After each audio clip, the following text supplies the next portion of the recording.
Eder, Mech, Pallister. Allora Sebastiano, sono usciti questi famosi messaggi tra Claudio Sterpin e Liliana e adesso tutti pensano che la relazione è confermata definitivamente. Ma guarda, tutto l'insieme di questi messaggi bisognerebbe vederli uno per uno, cercare di capire.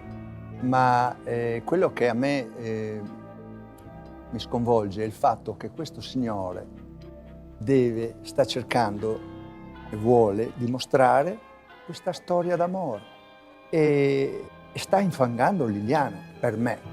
È una grande puntini. Guarda, per me non... Quindi sono messaggi taroccati? No, fa parte un po', secondo me, Liliana si è lasciata un po' andare in questa amicizia, questo coso così. Beh, se lo dici tu mi fido perché tu sei uno che sa tutto, una sorta di Homo sapiens. L'uomo, guarda, io posso farti vedere una foto che questo era il nostro, questa qua è un paio d'anni prima, eravamo a Trieste in Piazza Unità e noi giravamo l'Europa e andavamo a Lubiana vestiti così, camminare e questo era uno dei tanti vestiti che avevamo, cioè la nostra vita è fatta di 30-40 mila immagini, foto nostre di gioia, di viaggi, secondo me lei si è fatta trascinare da questo signore. Io vorrei chiedere a Sebastiano dov'è la sua di famiglia, dove sono i suoi amici, non gli amici di Liliana, e dove sono finiti, perché nessuno viene a parlare a suo favore. Perché nessuno viene a difenderlo? Perché il figlio non viene a parlare di com'era il loro rapporto quando viveva con loro? Mi fa strano che vuole questa famiglia e questa famiglia se l'è giocata lui dall'inizio raccontando cose non vere sulla nostra famiglia. E come si può avere un rapporto con una persona che oggi dice una cosa e domani ne dice un'altra?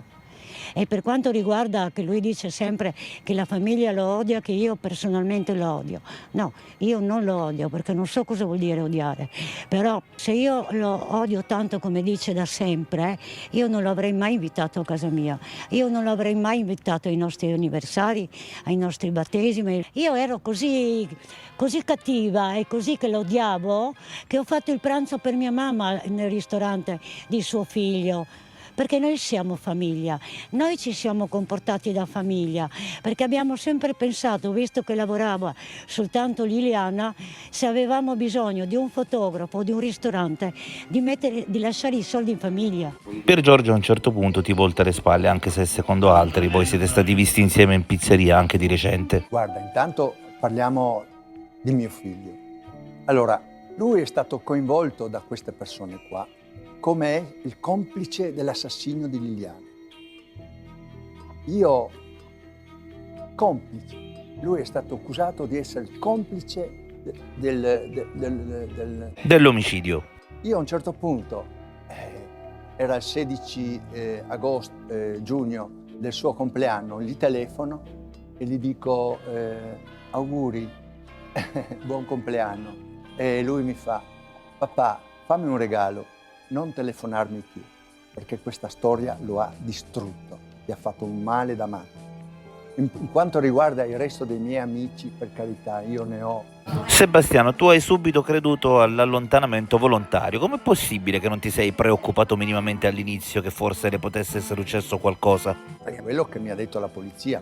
Però adesso tutto porta all'omicidio, quindi immagino che anche tu creda che in giro c'è un killer a piede libero. No, guarda, aspettiamo quello che la dottoressa Cattaneo ci dirà. Io, guarda, sono sereno, tranquillo, anche perché non ho niente a che fare direttamente o indirettamente di quello che è successo a Liliana. Io sono tranquillo. Tu sei uno che si è sempre passato molti capricci, ma senza Liliana, senza la sua pensione, come avresti potuto continuare a vivere in modo decente? Ma queste erano cose nostre. Lo dice il signor Sterpin, lui dice, ma non voleva lasciarlo in braghe di tela.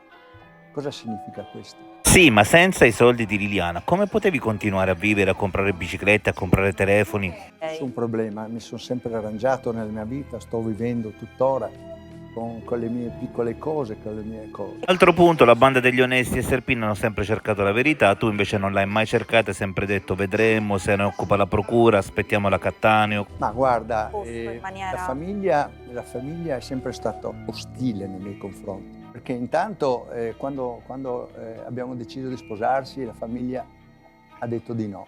Questo mi è stato riferito dal marito di Silvia, quando era ancora in vita.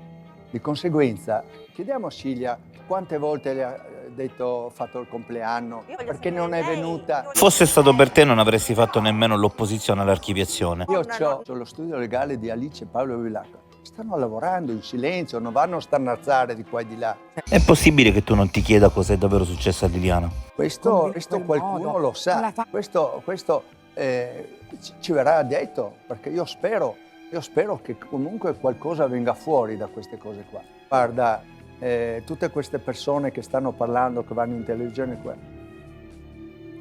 qualcosa nascondono. Perché, allora, spiegatemi un po', come mai loro il giorno prima si trovavano al posto delle fragole, tutti e tre, Gabriella, Salvo e Sterpin, a 100 metri dove c'era il corpo di Liliana. Cioè, uno mi deve spiegare cosa facevano là un'ora e mezza, no?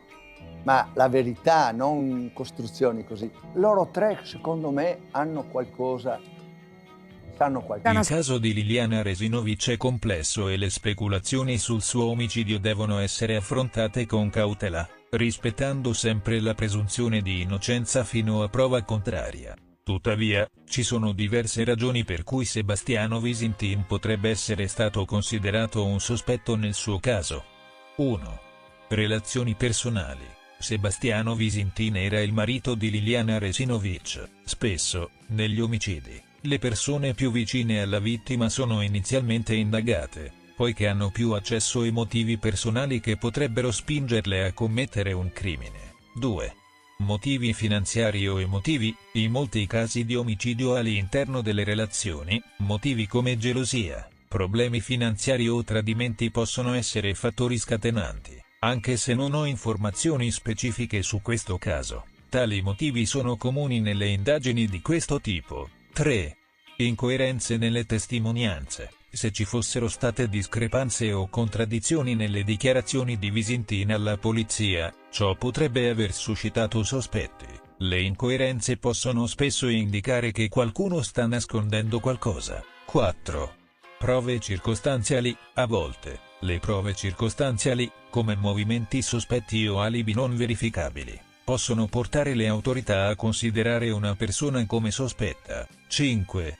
Pressione investigativa. In alcuni casi, la pressione pubblica e mediatica può influenzare le direzioni delle indagini, portando a concentrarsi su persone vicine alla vittima. È importante notare che queste sono solo possibili ragioni e non indicano colpevolezza. Le indagini devono essere condotte in modo approfondito, con prove concrete, per determinare la verità una volta per tutte. Ehi, non dimenticare di iscriverti a questo canale.